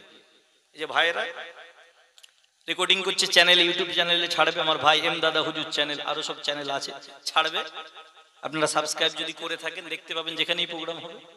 এখানে প্রোগ্রাম হচ্ছে, কেউ দিল্লিতে বোম্বাইয়ে দেখছে, কেউ ভারতবর্ষের বাইরেও দেখছে। যারা এখানে মানুষ ওখানে আছে কাজের সূত্রে, তারা তো সবসময় ডাইরেক্ট মাহফিল পায় না। আবার আমরা এসেছি এখানে জলসা করতে, এই বাঁকুড়ার লদ্দা গ্রামের জলসা আমাদের গ্রামের মানুষ দেখছে, যে আমাদের গ্রামের আলেমরা গেছে। এই যে সিস্টেম, আমি তো একজনই জলসা করছি, আমার আগে ইমাম সাহেব ভাই জলসা করছিলেন, আমার ভাইজান জলসা করছিলেন, হাফেজ সাহেব হুজুরের আওলাদ। তো রেকর্ডিং যখন হচ্ছে, একটা মোবাইলের মাধ্যম দিয়ে একটা ব্যক্তির ভিডিও যদি তামাম বিশ্বে ছড়াতে পারে, কাবা শরীফে হজ হচ্ছে, আপনি বাড়িতে বসে হজের সবকিছু দেখতে পাচ্ছেন। আগে হাজী সাহেবরা গেলে কিছু ফিল্ম নিয়ে আসতো, আমরা দেখতাম, আহ কি সুন্দর। এখন তো আর দেখতে হয় না, সরাসরি লাইভ ভিডিও পেয়ে যাবে। ওই মোবাইলের ভিডিও যদি আপনার দুনিয়া জমিনে একটা ব্যক্তির ভিডিওকে ছড়াতে পারে, আমার আল্লাহ তার হাবিবের রহমতি, তার কুদরতি ক্ষমতা আমার আল্লাহ এত বাড়িয়ে দিয়েছেন, এত ঢেলে দিয়েছে, আমার আল্লাহ মনে করলে তার হাবিবের নুরানি চেহারা মোবারক, তার হাবিবকে রুহানি হালতে প্রত্যেকটা ইমানদারের কবরে অবশ্যই পৌঁছাতে পারে। জোরে বলুন। আপনার এক আধার কার্ড, এক ভোটার কার্ডের জেরক্স করে মাথা খারাপ হয়ে যাচ্ছে, একবার ব্যাংকের কেওয়াইসি করছেন, একবার এতে জমা দিচ্ছেন, মাথা খারাপ হয়ে যাচ্ছে। একটা আধার কার্ড যদি শত শত জেরক্স করতে পারেন একটা অরিজিনাল থেকে, তাহলে আমার রাসূলে পাক সাল্লাল্লাহু আলাইহি সাল্লামের নুরানি চেহারা মোবারকের কপি আমার আল্লাহ রুহানি ভাবে কোটি কোটি ইমানদারের কবরে অবশ্যই পৌঁছাতে পারে। জোরে বলুন। আমার আল্লাহ মনে করলে রাসূলকে কবরেও পৌঁছান। আমার আল্লাহ পাক রব্বুল আলামিনের হুকুমে বিশ্ব নবীর নুরানি চেহারা মোবারকের দিদার যারা আশিকে রাসূল হয় তারা পায়। সুফি ফাতে আলী ওয়াইসি হুজুর, দাদা হুজুরের পীর, ঘটনা সবই জানেন। লাস্ট পর্যন্ত বিশ্ব নবীর দিদার পেয়ে যখন কথাবার্তা হচ্ছে, দাবি আদায় করছেন রাসূলের তরফ থেকে, শেষ দাবিটা ছিল আমি যখন চাইবো আপনাকে দেখা দিতে হবে। বিশ্ব নবী বলেছিলেন ঠিক আছে সুফি ফাতে আলী ওয়াইসি চলে যাও, ও আমার পাগল দিওয়ানা উম্মত, তুমি যখন, আমি রাসূল তোমাকে দেখা দেওয়ার সময় হলে দেব না, তুমি যখন চাইবে আমি রাসূলুল্লাহ দিদার দিয়ে দেব। শত শত সুফি ফাতে আলী ওয়াইসির মতো আশিকে রাসূল কোটি কোটি তামাম বিশ্বে আছে। কোটি কোটি মানুষ রাসূলে পাকের দিদার পাচ্ছে সেকেন্ডে সেকেন্ডে। আমার রাসূল যদি সেকেন্ডের মধ্যে প্রত্যেকটা মিনিটে সেকেন্ডে কোটি কোটি মানুষকে দিদার দিতে পারেন, কোটি কোটি মানুষের কবরে আমার আল্লাহর দেওয়া ক্ষমতায়, আমার আল্লাহর কুদরতি ক্ষমতায় হাজির করাতে পারেন। জোরে বলুন না সুবহানাল্লাহ। সবকিছুর মালিক, আমাদের আকীদা ক্লিয়ার, আমরা আহলে সুন্নাত ওয়াল জামাত। আহলে সুন্নাত ওয়াল জামাত নামটা পরবর্তীতে কেউ কাদেরিয়া, কেউ চিশতিয়া, কেউ মুজাদ্দিদিয়া, কেউ নকশবন্দিয়া, কেউ হানাফি, কেউ শাফি, কেউ মালিকিয়া, কেউ হাম্বলি, কিন্তু গোড়াটা এক, আহলুস সুন্নাত ওয়াল জামাত। এটা হলো আহলে সুন্নাত মানে রাসূলের সুন্নতের অনুসরণ, ওয়াল জামাত এবং সাহাবায়ে কেরামের আদর্শের অনুসরণ।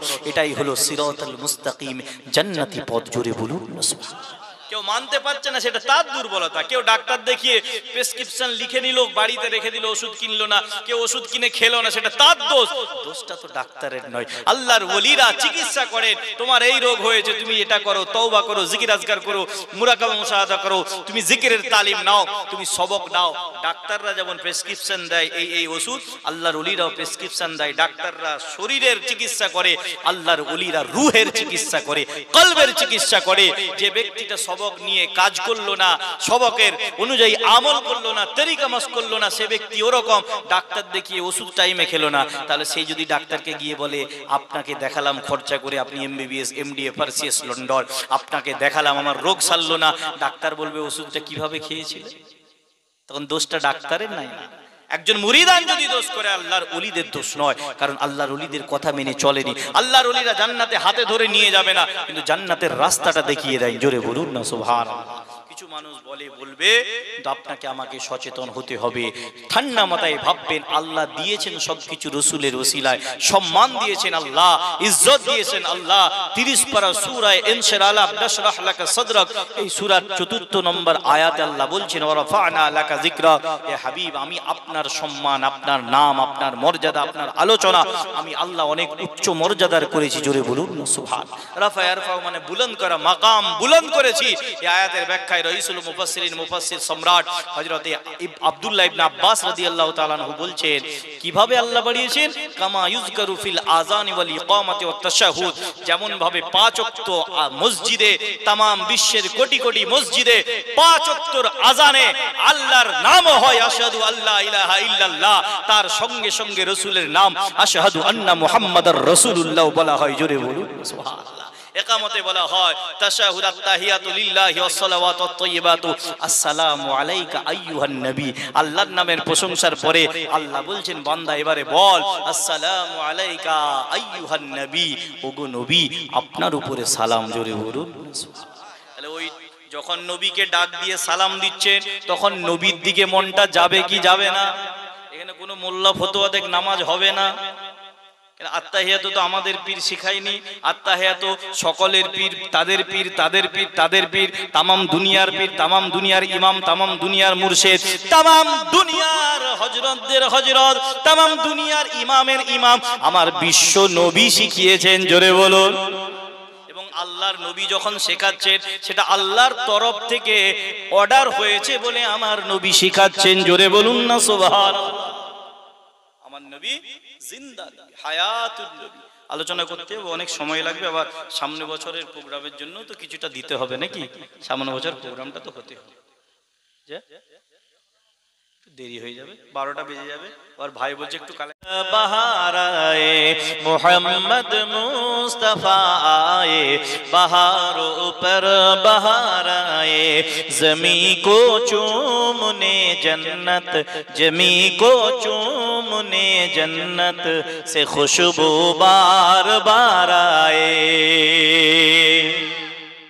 मोहम्मद मुस्तफ़ा आए, बहारों पर बहार आए, ज़मी को चूमने जन्नत से खुशबू बार बार आए, ज़मी को चूमने जन्नत से खुशबू बार बार आए। जनाबे आमिना का चाँद जब चमका ज़माने में, जनाबे आमिना का चाँद जब चमका ज़माने में, कमर की चाँदनी कदमों, कमर की चाँदनी कदमों पे होने को निसार आए। मोहम्मद मुस्तफ़ा आए, बहारों पर बहार आए, ज़मी को चूमने जन्नत से खुशबू बार बार आए, ज़मी को चूमने जन्नत से खुशबू बार बार आए। हलीमा दो जहाँ कुर्बान हो तेरे मुक़द्दर पर, हलीमा दो जहाँ कुर्बान हो तेरे मुक़द्दर पर, तेरे कच्चे से घर में रह, तेरे कच्चे से घर में रह मते परवरदिगार आए। मोहम्मद मुस्तफ़ा आए, बहारों पर बहार आए, मोहम्मद मुस्तफ़ा आए, बहारों पर बहार आए, ज़मी को चूमने जन्नत से खुशबू बार बार आए, ज़मी को चूमने जन्नत से खुशबू बार बार आए। बड़ी मायूस थी अदाई حلیمہ جب گئی مکے بڑی مایوس تھی دائی حلیمہ جب گئی مکے مگر آئے تو لے کر دو مگر آئے تو لے کر دو جہاں کا تاجدار آئے محمد مصطفیٰ آئے بہاروں پر بہار آئے محمد مصطفیٰ آئے بہاروں پر بہار آئے زمین کو چومنے جنت سے خوشبو بار بار آئے زمین کو چومنے جنت سے خوشبو بار بار آئے جبھی تو ہے مہک اٹھی یہ عالم کی فضا ساری جبھی تو ہے مہک اٹھی یہ عالم کی فضا ساری ہے گیسو چوم کر ان کے ہے گیسو چوم کر ان کے نسیم خوشگوار آئے محمد مصطفیٰ آئے بہاروں پر بہار آئے محمد مصطفیٰ آئے بہاروں پر بہار آئے زمین کو چومنے جنت سے خوشبو بار بار آئے زمین کو چومنے جنت سے خوشبو بار بار آئے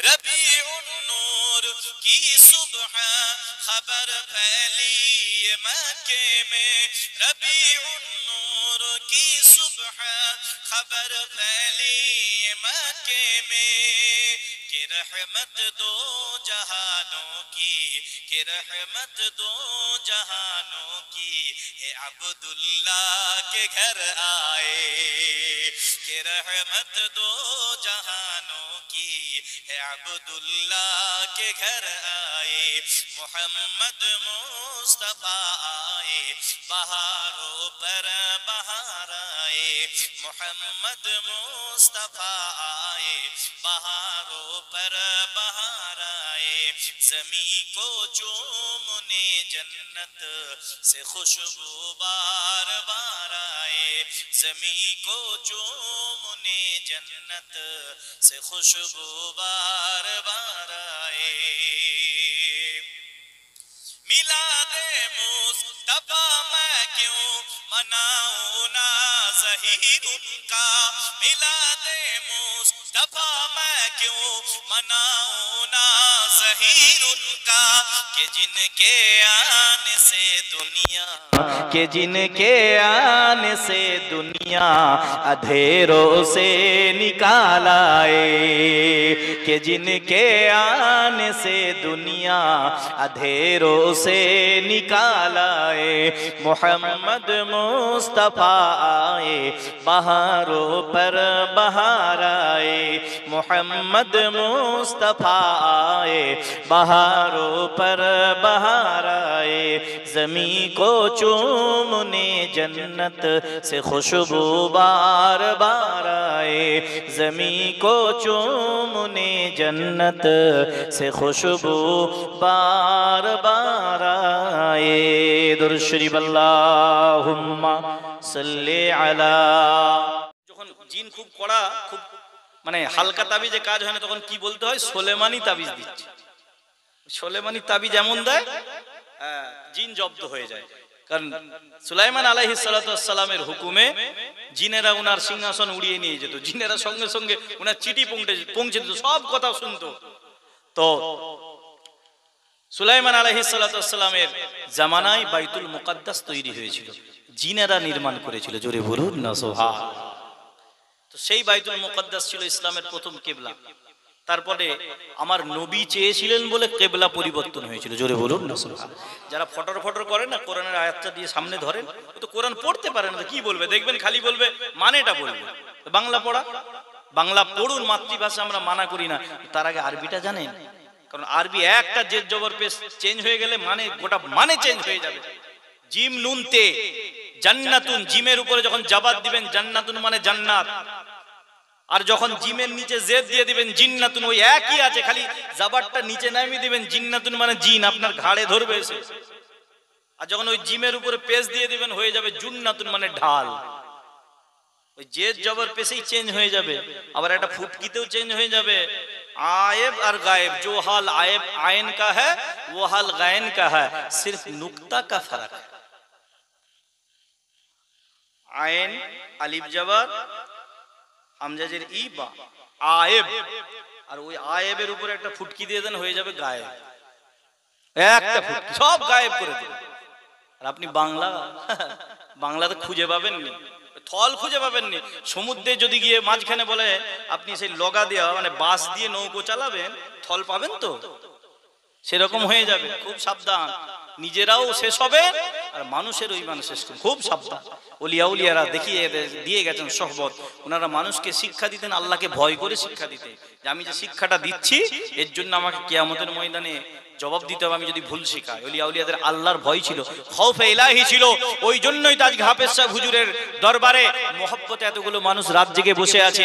আমার দরবারে তো বসে নেই, খাজা বাবার দরবারে লক্ষ লক্ষ কোটি কোটি মানুষ যাচ্ছে কিসের জন্য? খাজা বাবা তো কয়েকশো বছর আগে দুনিয়া ছেড়েছেন। দাদা হুজুর কিবলার মাজারে যাচ্ছে কেন? কেউ বেয়াদবি করছে, সেটা তার ব্যক্তিগত ব্যাপার, হয়তো ভুলবশত করে ফেলছে, কেউ আবেগবশত করে ফেলছে, কিন্তু মানুষ যাচ্ছে কিসের আকর্ষণে? আমার বাপ মরে গেলে আমি তো 41 দিন পেরিয়ে গেলে আর জিয়ারত করতে যাই না। 41 দিন ঘন ঘন ডেলি যাচ্ছি, ফজরে যাচ্ছি, আসরে যাচ্ছি, জোহরে যাচ্ছি, তারপরে চলে গেলে এবার বছরে একদিন ঈদ আর কুরবানি কি সবে বরাত কি সবে কদর। আমি নিজের বাপের কবর ভুলে যাই। আর দাদা হুজুর তো আমার বাপ নয়, আমার দাদাও নয়, কেউ নয়, আমার সরাসরি পীর নয়, আমি দাদা হুজুরের আওলাদের মুরিদ। আজকে দাদা হুজুরের মাজারে ছুটে যায় কিসের জন্য? আল্লাহর দেওয়া চুম্বুকের আকর্ষণ। জোরে বলুন। খাজা বাবার সাথে তো আমাদের কোনো সম্পর্কই নাই, তরিকতের অনেক দূরে গিয়ে খাজা বাবা মিলছে। খাজা বাবার মাজারে কেন যাচ্ছে মানুষ? চুম্বুকের আকর্ষণ, আল্লাহর দেওয়া আকর্ষণে ছুটছে। তুমি হিংসা করে কিচ্ছু হবে না, তুমিও হও, চেষ্টা করো, তরিকাটা ঠিক রাখো, আল্লাহর হুকুম, রাসূলের সুন্নতের ইত্তেবা, আল্লাহর ওয়ালাদের সোহবত আপনি ধরেন, তারপরে আপনি ইবাদত করেন। ওই ইবাদতটা আপনাকে আল্লাহর জান্নাত পর্যন্ত পৌঁছে দেবে। জোরে বলুন। খালি কাটি মারবেন সব শেষ হয়ে যাবে, আমল তো যাবেই, ঈমানও চলে যাবে। যেটা কি বলতে যাচ্ছিলাম, তো আপনাকে আমাকে সঠিকভাবে জানতে হবে। জানতে গেলে সঠিক লোকের কাছ থেকে জানতে হবে, সঠিক ব্যক্তির কাছ থেকে জানতে হবে, তাহলে সব বরবাদ হয়ে যাবে। তো যেটা বলছিলাম এটা বলে একটু শেষ করব। তো এই টপিকটা চলছে তো কদিন ধরে, দেখতে পাচ্ছেন যুদ্ধ চলছে, বিরাট যুদ্ধ চলছে। এই যুদ্ধ কিন্তু জমি জায়গা দখলের যুদ্ধ, রাজনৈতিক যুদ্ধ নয়, এটা হলো রাসূলের ইজ্জত রক্ষার লড়াই। জোরে বলুন। আপনি কি মনে করছেন প্যালেস্টাইনের যুদ্ধটা খালি দেশ দখলের জন্য, স্বাধীনতার লড়াই? ওরকম প্যালেস্টাইনের মতো আর কি জায়গা নাই সেখানে গিয়ে ওরা বসবাস করতে পারতো না? এত বছর ধরে, প্রায় 50-60 বছর ধরে যুদ্ধ করছে কিসের জন্য? ওই প্যালেস্টাইনে যে জায়গা আছে, আর জায়গা ওরা কিনে অন্য জায়গায়, অন্য দেশে গিয়ে বসবাস করতে পারতো না? খুব ঠান্ডা মাথায় বুঝবেন, আমি বলে শেষ করবো। ভাই সিগন্যাল দিয়ে দিয়েছে কারণ, কিন্তু এটা যেহেতু টপিক চলছে তো দেখবেন ওদের মুখে এর পক্ষে কোনো কথা নেই, খালি সালাম কিয়াম, মিলাদুন নবী, জানাজার পরে দোয়া, কবর জিয়ারত, নবী দিবস, মুহররম, এই থেকেই ফতোয়া। এই বিষয়ে কোনো ফতোয়া নেই। যে জালেমের সামনে মুসলমানরা মজলুম হচ্ছে, সেখানে কিছু কিছু দাদারা নিশ্চুপ আছে, বেশ চলছে, তারা আবার ইসরায়েলের প্রতি সহানুভূতি দেখাচ্ছে। নাউযুবিল্লাহ মিন যালিক। আমার আল্লাহ বলছেন, ইয়া আইয়ুহাল্লাযীনা আমানু লা তাত্তাখিযুল ইয়াহুদা ওয়ান নাসারা আউলিয়া, তোমরা ইহুদি এবং খ্রিস্টানদেরকে বিশ্বাস করে তোমাদের বন্ধু বানিও না, কারণ বাদুহুম আউলিয়া ও বাদ, তারা নিজেরা বন্ধু তোমাদেরকে পেশার জন্য। তাম বিশ্বে তাকিয়ে দেখেন সেটাই হচ্ছে।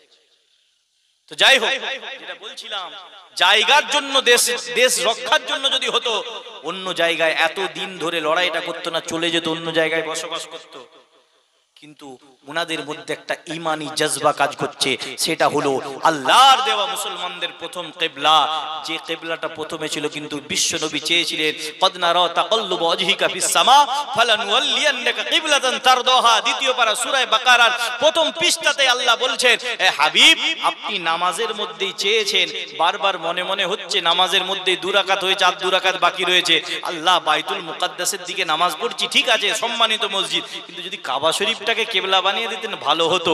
সঙ্গে সঙ্গে আল্লাহ বললেন ফাওয়াল্লি ওয়াজহাকা শাতরাল মসজিদিল হারাম, এ হাবিব নামাজটা শেষ করতে হবে না, তুমি চেয়েছো আমি আল্লাহ দেব না, এটা হতে পারে না।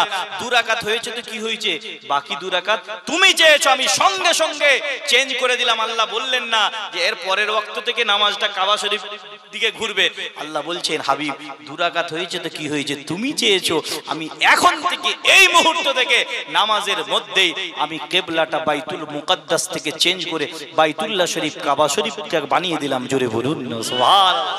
রাসূল রাজি তো আমার আল্লাহ রাজি। চ্যালেঞ্জ করেন, কোরআনের আয়াত আসেন, কত বড় দম, আমার চ্যালেঞ্জ না আল্লাহর কোরআন, আমি চ্যালেঞ্জ করার কি, আপনাকে ভাবতে হবে। আর রাসূল যখন ঘুরেছেন আপনার কি মনে হয় সাহাবীরা ওইদিকে থাকবে? নবীজি যখন ঘুরেছেন সাহাবীরাও সঙ্গে সঙ্গে ঘুরে গেছে। আপনি ফতোয়া দেন যে নামাজ হয়নি, নামাজের মাঝখানে আপনি মুখ ঘুরাতে পারবেন? আপনি কিবলামুখী ইন্নী ওয়াজ্জাহতু ওয়াজহিয়া লিল্লাযী ফাতারাস সামাওয়াতি ওয়াল আরদা হানিফা ওয়া মা আনা মিনাল মুশরিকিন বলে মুতাওয়াজ্জিহ হলেন কিবলার দিকে, নামাজ পড়তে পড়তে এদিক ওদিক ঘুরতে পারবেন? নামাজের মাঝখানে আল্লাহ বলছে হাবিব ঘুরে যাও, বিশ্বনবী ঘুরে গেলেন, সাহাবীরাও ঘুরে গেলেন, নামাজ কমপ্লিট করলেন, আল্লাহ বললেন নামাজও কবুল, কিবলাও চেঞ্জ। জোরে বলুন না সুবহান।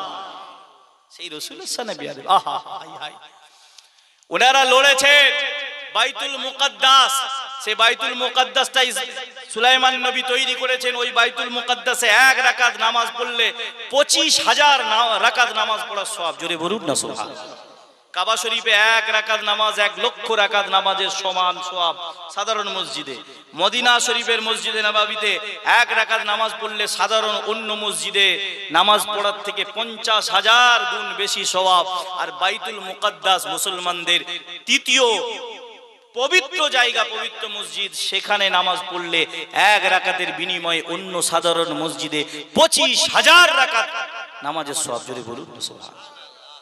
এই সওয়াবের জন্য না, এই সওয়াবের বিনিময়টা, সওয়াবের নমুনাটা আল্লাহ কখন দিলেন? মেরাজের রাত্রিতে বিশ্ব নবী বাইতুল্লাহ শরীফ থেকে মেরাজ শুরু হয়ে বোরাক নিয়ে গেলেন বাইতুল মুকাদ্দাস জেরুজালেম প্যালেস্টাইন, যেখানে লড়াই চলছে, ওখানে বোরাক মোবারক রাখা হয়েছিল, ওখানে নামাজ পড়েছিলেন। ওই নামাজের পিছনে জিবরাইল ফেরেশতা সহ 70,000 নূরের ফেরেশতা বিশ্ব নবীর পিছনে মুসল্লি হয়েছিলেন।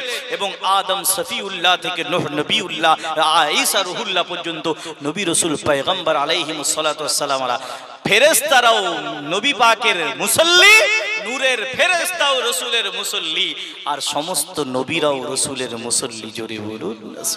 আর সবার ইমাম আমার নবী, আমার নবী ওখানে নামাজ পড়লেন। বাইতুল মুকাদ্দাস জেরুজালেমের মর্যাদা আমার আল্লাহ বাড়িয়ে দিলেন। রাসূলের মেরাজ শরীফ ওখান থেকে শুরু হয়েছিল, কারণ বাইতুল্লাহ শরীফ থেকে ইসরা শুরু হয়েছিল, আর ওখান থেকে উপরে ওঠা শুরু হয়েছিল। নামাজ পড়ার মাধ্যম দিয়ে ওই আদর্শটা, রাসূলের স্মৃতিটা আঁকড়ে রাখার জন্য প্যালেস্টাইনের মুসলমানরা, বাচ্চারা, মাসুমেরা, মা বোনেরা জীবন দিতে রাজি আছে। এই গত রমজানে মুসলমানেরা তারাবি পড়েছে, মসজিদে আকসায় গুলি চলেছে, মরে গেছে, তারাবিতে শহীদ হয়েছে, তবু তারাবির নামাজ মসজিদে আকসাকে ছাড়েনি। জোরে বলুন সুবহানাল্লাহ। এত সহজ না।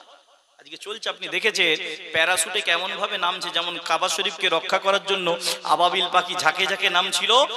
লড়াই চলছে গাজা সীমান্তে, মসজিদে আকসা থেকে একটু দূরে, ঘর দুয়ার চলে যাচ্ছে, সব ধ্বংস হচ্ছে, জিহাদ চলছে, নিজেদের জানের পরোয়া নাই, ঘরের পরোয়া নাই, বিবি বাচ্চার পরোয়া নাই, ঝাঁকে ঝাঁকে সবাই গিয়ে মসজিদুল আকসা বাইতুল মুকাদ্দাস, যেখানে মুসলমানদের প্রথম কিবলা, যেখানে রাসূল পাক সাল্লাল্লাহু আলাইহি সাল্লাম ফেরেশতাদের ইমাম হয়ে, নবীদের ইমাম হয়ে নামাজ পড়িয়েছিলেন, যেখানে বোরাক রেখে ওখান থেকে ঊর্ধ্বগমন শুরু করেছিলেন মেরাজের রাত্রিতে, সেই মসজিদে আকসার সম্মান, রাসূলের স্মৃতি বিজড়িত মসজিদে আকসা, সুলাইমান নবীর স্মৃতি বিজড়িত মসজিদে আকসা, মুসলমানদের প্রথম কিবলা, আল্লাহ পাকের মসজিদ, ওটার ইজ্জত রক্ষা করার জন্য আবাবিল পাখির মতো ঝাঁকে ঝাঁকে, আবাবিল পাখি যেমন ডানা নিয়ে নেমেছিল ঝাঁকে ঝাঁকে মুসলমানেরা, ওই রকম দেখবেন ওটাকে কি বলে, প্যারাসুট, প্যারাসুটে করে এরকম পাখির মতো উড়ে উড়ে ঝাঁকে ঝাঁকে ওই আপনার মসজিদে আকসা, মসজিদে আকসা বাইতুল মুকাদ্দাস জেরুজালেমের ওখানে চার দিক থেকে ঘিরে আছে। এই গুলি চালা আমাদের বুকে লাগবে, কিন্তু আল্লাহর ঘরের বেইজ্জতি, রাসূলের স্মৃতির যে ঘর, যে বাইতুল মুকাদ্দাস মসজিদে আকসা, রাসূলের স্মৃতি মোবারক জড়িয়ে রয়েছে, মেরাজ শরীফের স্মৃতি মোবারক জড়িয়ে রয়েছে, ওই মসজিদে আকসার সম্মান ইজ্জত ইসরাইল তো দূরের কথা, দুনিয়ার কারোর মাধ্যম দিয়ে আমি নিতে দেব না। এটাই হলো প্যালেস্টাইনের মুসলমান ইমানদার, আশিকে রাসূল, আশিকে খোদা, আল্লাহ পাকের খাঁটি ইমানদারদের নমুনা। এটা ইশকে রাসূলের নমুনা, এটা ইশকে খোদার নমুনা। জোরে বলুন সুবহানাল্লাহ। এরকম হতে হবে। যাই হোক, 12টা বেজে গেছে, এমনি আপনারা রিকোয়েস্ট করলেন তাই আরো 2-10 মিনিট বাড়িয়ে দিলাম। এরপরে যদি কখনো সুযোগ হয়, আল্লাহ যদি নিয়ে আসা আবার হবে।